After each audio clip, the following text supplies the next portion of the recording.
10 વિષય વિજ્ઞાન પ્રકરણ 11 માનવ આંખ અને રંગબેરંગી દુનિયા। તો આ નવા સિલેબસમાં 10મો પાઠ છે ને। તો સિમ્પલી આપણે વાત કરીએ તો ગુરુદ્રષ્ટિની ખામી અથવા હાઇપરમેટ્રોમિયા। આની પહેલાં આપણે લઘુદ્રષ્ટિની ખામી આપણે દેખી ગયા હતા, બરાબર। તો સિમ્પલી આજે ભણીશું ગુરુદ્રષ્ટિની ખામી અથવા હાઇપરમેટ્રોમિયા એટલે શું, સામાન્ય આંખ અને ગુરુદ્રષ્ટિની ખામીવાળા આંખ માટે નજીકનું બિંદુ શું છે। જો સિમ્પલી આપણે નજીકનું બિંદુ શું છે, દૂરબિંદુ શું છે, આપણે આ બધું ભણી ગયા હતા, બરાબર છે। આવી ગયું માનવ આંખ માટે દૂરબિંદુ શું છે, તો કે દૂરના જે અંતર સુધી આંખ વસ્તુને સ્પષ્ટ રીતે જોઈ શકે તે અંતરને આંખનું દૂરબિંદુ કે આ વસ્તુ મેં તમને સમજાવ્યું હતું, વિડીયો પણ બતાવ્યા હતા, બરાબર। પછી આંખનું નજીકનું બિંદુ અથવા સ્પષ્ટ અંતર શું, સ્પષ્ટ દ્રષ્ટિ અંતર શું છે, દ્રષ્ટિ એટલે જોવું, તો કે જે લઘુત્તમ અંતર, લઘુત્તમ મીન્સ ઓછામાં ઓછા અંતરે આંખના નેત્રમણી અથવા લેન્સ વડે, નેત્રમણી લેન્સ ક્યાં આવે તે મેં તમને બતાવ્યું, બરાબર ને। અહીં સિમ્પલી આવી રહ્યો નેત્રમણી લેન્સ, બરાબર, આ કીકી છે અહીં સાઈડ પણ અહીં વચ્ચે શું આવે છે, નેત્રમણી અથવા લેન્સ। તે સ્પષ્ટ દ્રષ્ટિનું લઘુત્તમ અંતર અથવા આંખનું નજીક બિંદુ કહેવાય છે। તે અંતરને સ્પષ્ટ દ્રષ્ટિનું લઘુત્તમ ઓછામાં ઓછું અંતર અથવા આંખનું નજીકનું બિંદુ કહેવાય છે। પરીક્ષામાં પૂછાય છે વન લાઇનર ખાલી જગ્યામાં કશા પણ, હા ભયા। પછી આ દેખો, સામાન્ય દ્રષ્ટિ ધરાવતી પુખ્ત વ્યક્તિ માટે નજીક બિંદુ અને દૂરબિંદુનું મૂલ્ય શું હોય છે। આ સવાલ પણ પહેલાં કરાયા હતા બકા, તો અત્યારે રિવિઝન કરી લે કે પુખ્ત વ્યક્તિ માટે નજીક બિંદુ કે જો સામાન્ય રીતે 25 સેમી નજીક બિંદુ, મતલબ કે હું મારા ચોપડીને અહીં 25 સેમી મારી આંખથી 25 સેમી સુધી રાખું તો મને ચોખ્ખું દેખાય, ભાઈ ધીરે ધીરે નજીક લાવવા લાગુ એમ તો મને થોડું બ્લડી વિઝન દેખાય, બરાબર, આંખો ખેંચાય, કેમેરાની જ આંખો ખેંચાય। જો કેમેરા અહીં 25 સેમી જેટલું અંતર રાખું છું અહીંથી કમ્પ્લીટ દેખાય છે, પણ કેમેરા જેમ જેમ અહીંને નજીક લાવું છું આ કેમેરાની અલગ આવે, બરાબર ને, અને આપણું અલગ આવે, તો જો એને ઝાખું દેખાય છે, આપણને પણ આટલું એમ કંઈ ઝાખું દેખાશે, બરાબર। તમે ટ્રાય કરો ને તો તમને ખબર પડશે, ઓકે। ચાલો બિસ્મિલ્લાહ, ટ્રાય કરો ને, ટ્રાય સાચું જશે, ચાલો। તો સિમ્પલ નજીક બિંદુ કેટલું હોય 25 સેમી, મતલબ નજીક બિંદુ એવું તમને કહેવા માંગે કે તમે 25 સેમી સુધી તમારી વસ્તુને રાખશો તો તમને આંખને કંઈ નુકસાન થાય નહીં, પણ પછી એમ કહીને પેલા ચંપક ચતન પેટ એમ કહીને અંદર શું કે મોડું કુહાડીને એમ કહીને વાંચતો તો આંખને નુકસાન થશે। એ ભાઈને ચશ્મા, તમે ચશ્મા નથી। દૂરબિંદુ અનંત અંતર હોય છે, પણ અનંત અંતર હોય પણ એ ક્યારે કે જ્યારે આપણે પોલ્યુશન ના હોય, મોટી મોટી ઇમારતો ના હોય, તો તમે ગમે તેટલા સુધી દેખો તો દેખી શકો, બરાબર। ચાલો પછી આ રહ્યું કે સામાન્ય દ્રષ્ટિ ધરાવતી વ્યક્તિ 25 સેમીથી અનંત અંતર સુધી વસ્તુઓ સ્પષ્ટ સુધી જોઈ શકે છે, પણ તેની માટે પર્યાવરણકારક છે, ઓકે। આ મોતિયા શું છે તે પણ તમને કરાવી દીધું બધું। હવે આપણે ભણીશું ગુરુદ્રષ્ટિની ખામી, આ પણ કરાવી દીધું છે, ગુરુદ્રષ્ટિની ખામી અથવા હાઇપરમેટ્રોપિયા। હવે ધ્યાન આપો અહીં આગળ આંખની, જો આ છે માયોપિયા અને આ છે હાઇપરમેટ્રોપિયા। આંખની ખામી કે જેના લીધે વ્યક્તિ દૂરની વસ્તુને સ્પષ્ટપણે જોઈ શકે છે, આંખની ખામી કે જેના લીધે વ્યક્તિ દૂરની વસ્તુને સ્પષ્ટપણે જોઈ શકે છે, પરંતુ નજીકની વસ્તુઓ તેને અસ્પષ્ટ અથવા ચોખ્ખી દેખાતી નથી, તેને ગુરુદ્રષ્ટિની ખામી કહેવાય છે। કઈ ખામી? ગુરુદ્રષ્ટિની ખામી કહેવાય છે।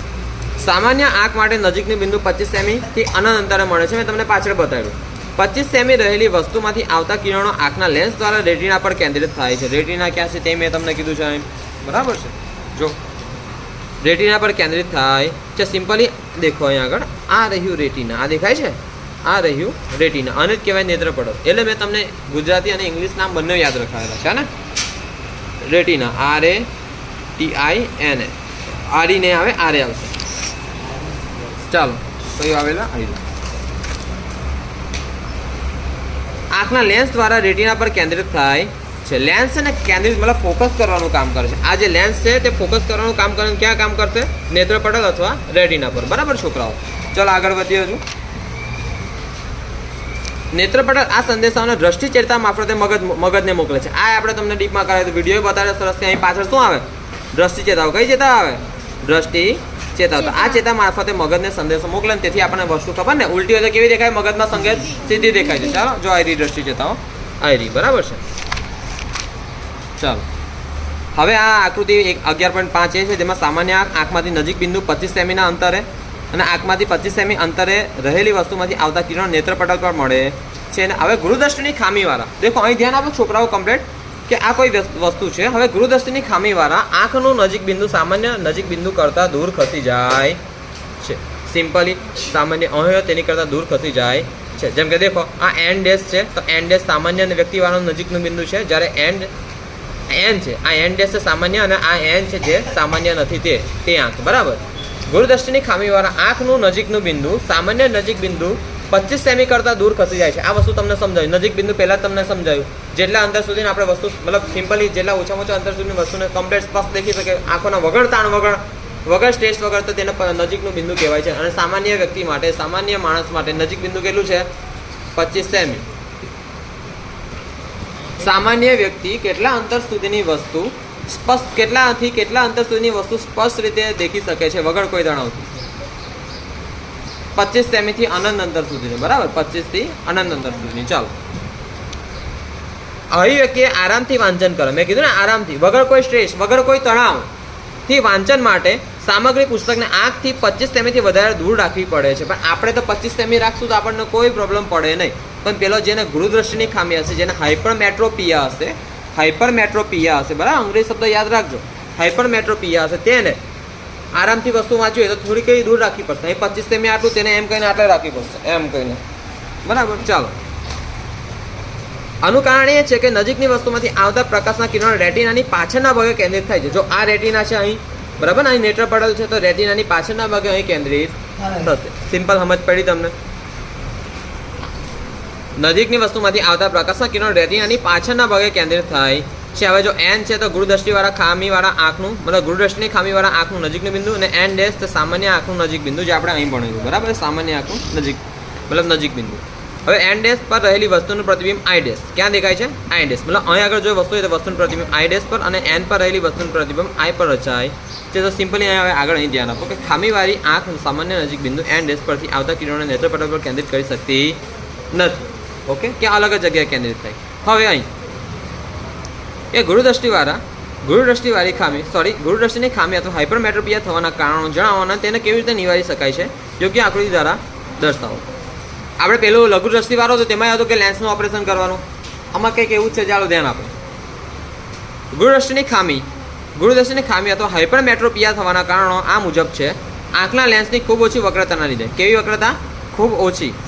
આજે આંખનો લેન્સ છે ને, તેની ખૂબ ઓછી વક્રતાના કારણે તેની કેન્દ્ર લંબાઈમાં ઘણો વધારો થાય, અથવા આંખનો ડોળો ખૂબ નાનો થઈ જવો, બરાબર છે. તો નેત્રપટલ અને આંખના લેન્સ વચ્ચેનું અંતર ઘટવું. તો આના ઘણા કારણો હોય. વધારે પડતું મોબાઈલ દેખો, વધારે પડતું ટીવી દેખો તો આંખને નુકસાન થાય છે. ઓકે, અને ખરેખર આંખમાં એવા બ્લુ રેસ ને બરાબર ઘણા બધા કિરણો પ્રવેશ છે, તો આ કારણે નુકસાન થાય. પછી બીજી વાત કહું છું, તમે કોઈ ઝગઝગતી વસ્તુઓ દેખો, ખબર ને પેલું વેલ્ડિંગ કરતા હોય છે, તે વખતે પણ આંખને ઘણું નુકસાન થાય છે. પછી આપણે અત્યારે તો રોજ બધાને આંખનું નુકસાન થાય, રોજ જ થાય છે. આપણો સરસા રાજપેન રોડ કેવો મસ્ત છે, હા, જરીક તમે ટ્રકની પાછળ એમ કંઈ ભરાઈ જશો ને, તેમને લાગશે કે દેશી મેકઅપ થઈ ગયો, હે ને? તો બહુ બકવાસ રોડ છે. આનું કામ કેટલા વર્ષોથી બાકી છે ને કરે નહીં, અને કરશે ને તો એવું કરશે કે અઠવાડિયે જો મેં વિડીયો કોલમાં બોલું, મને કોઈ વાંધો છે નથી વિડીયો રેકોર્ડિંગમાં. હા, કોઈ પણ અહીં એ ધારાસભ્ય કોઈ પણ બરાબર કામ થતું નથી, બરાબર ને? કોઈ પણ ધારાસભ્ય અત્યારે લાગીને જતા રહ્યા જો વિડીયો રેકોર્ડિંગમાં બોલો, કેમ કે આ પાવર છે આપણી પાસે બી કમ્પ્લીટ બોલવાનું. તો આજના 25 વર્ષ થઈ ગયા, બરાબર, કંઈ બરાબર કામ થયું નથી. થયું છે તો પણ કેવું કે થશે ને પછી 1 વર્ષ પછી પાછું જેવું હતું તેવું. કાં તો 1 વર્ષનું ઘણા નોડતા હોય, 2 અઠવાડિયા 1 અઠવાડિયા 2 અઠવાડિયામાં ખલાસ થઈ જાય. ખબર ને તમને?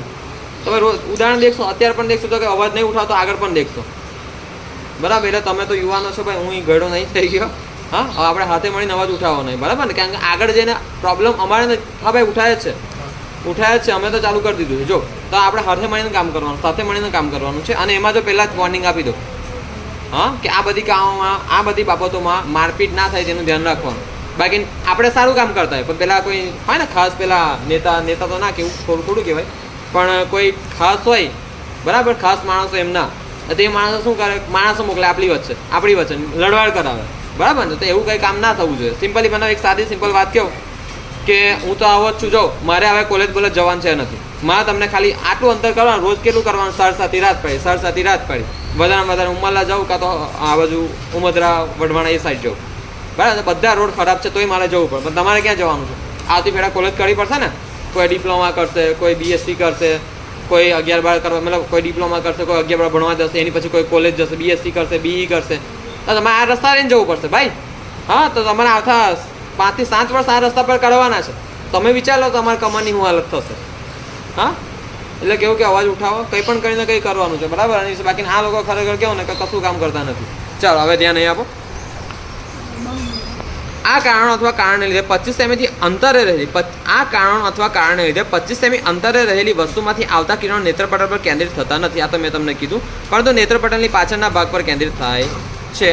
અર્થાત નજીકની વસ્તુનું પ્રતિબિંબ નેત્રપટલ પર રચાતું નથી, પણ તેને પાછળના ભાગ પર કેન્દ્રિત થાય છે, જે આપણે ગૃહદ્રષ્ટિની ખામીમાં દેખેલું. હવે આ ખામીનું તમારે નિવારણ કરવું હોય તો નિવારણ કેમનું કરાય? મતલબ સોલ્યુશન લાવવું હોય તો કે ગુરુદ્રષ્ટિની ખામીવાળા આંખનું નિવારણ કરવા વ્યક્તિએ યોગ્ય કેન્દ્ર લંબાઈ અથવા પાવરવાળા બહિર્ગોળ લેન્સના ચશ્મા પહેરવા જોઈએ. કયો લેન્સ? બહિર્ગોળ યોગ્ય કેન્દ્ર લંબાઈ બહિર્ગોળ લેન્સના ચશ્મા પહેરવા જોઈએ. બરાબર છે. હવે લઘુ દ્રષ્ટિમાં શું દેખેલું કે લઘુ દ્રષ્ટિની ખામીનું નિવારણ કરવું છે તો કે લઘુ દ્રષ્ટિની ખામીવાળા આંખનું નિવારણ કરવા વ્યક્તિએ યોગ્ય કેન્દ્ર લંબાઈ અથવા પાવરવાળા અંતરગોળ લેન્સના અથવા અપસારી લેન્સના ચશ્મા પહેરવા જોઈએ. જ્યારે ગુરુદ્રષ્ટિની ખામીવાળી વ્યક્તિના આંખનું નિવારણ કરવા વ્યક્તિએ યોગ્ય કેન્દ્ર લંબાઈ અથવા પાવરવાળા બહિર્ગોળ લેન્સના ચશ્મા પહેરવા જોઈએ. યાદ રાખજો હા બહુ બહિર્ગોળ કઈ ખામી? ગુરુદ્રષ્ટિ માટે. બરાબર. તો લઘુ દ્રષ્ટિને યાદ રહી જાય અંતરગોળ. બરાબર ને? બગુ બગલો નહીં આવે બગુ તો બ પરથી નાનો છોકરો ને તો બગલાને બગુ કહે ખબર ને તો બ પરથી બહિર્ગોળ ગુ પરથી ગુરુદ્રષ્ટિ તો લઘુ દ્રષ્ટિને યાદ રહેશે એક જ આવે ને પછી અંતરગોળ. ઓકે આ રીતે યાદ કરજો ભાઈ. હા પરીક્ષામાં પૂછાય ખરેખર બહુ મોટો સવાલ છે આ પરીક્ષામાં પૂછાય છે. બેમાંથી કોઈ એક સવાલ પૂછાઈ શકે છે લઘુ દ્રષ્ટિ અથવા ગુરુદ્રષ્ટિ. હા કાં તો સિમ્પલ સવાલ આવો પૂછાય કે દ્રષ્ટિની વક્રીકરણ અથવા પ્રત્યાવર્તન ખામીના મુખ્ય પ્રકાર જણાવી તેના નામ આપો. બરાબર છે. સિમ્પલી કોઈ પણ પૂછાય મતલબ સવાલ તમને કોઈ પણ પૂછાશે લઘુ દ્રષ્ટિ પૂછાશે ગુરુદ્રષ્ટિ પૂછાશે અથવા અલગ રીતે પૂછાશે. ચાલો ધ્યાન અહીં આવે. જેનાથી સામાન્ય નજીક બિંદુથી આવતા પ્રકાશના કિરણો બહિર્ગોળ લેન્સ દ્વારા કેન્દ્રિત થાય છે અને ગુરુદ્રષ્ટિની ખામીવાળા આંખના નજીક બિંદુ એનથી આગળ આવતા દેખાય છે. બરાબર અહીંથી આગળ આવતા દેખાય સિમ્પલી અહીંથી આગળ આવતા દેખાય છે. ધારો કે એક્સ ડેશ બરાબર મતલબ કે આ સિમ્પલી સૂત્ર છે તમારે લખવાનું છે ફક્ત અહીં લગીને. બરાબર આ સૂત્ર છે તમારે લખવાનું છે અહીં લગીને. તો સિમ્પલી કાં તો અહીં લગીને લખશો ને તોય ચાલશે. ઓકે કે એનું ખામી નિવારણ કેવી રીતના થાય કે વ્યક્તિએ યોગ્ય કેન્દ્રવાળા બહિર્ગોળ લેન્સના ચશ્મા પહેરવા જોઈએ.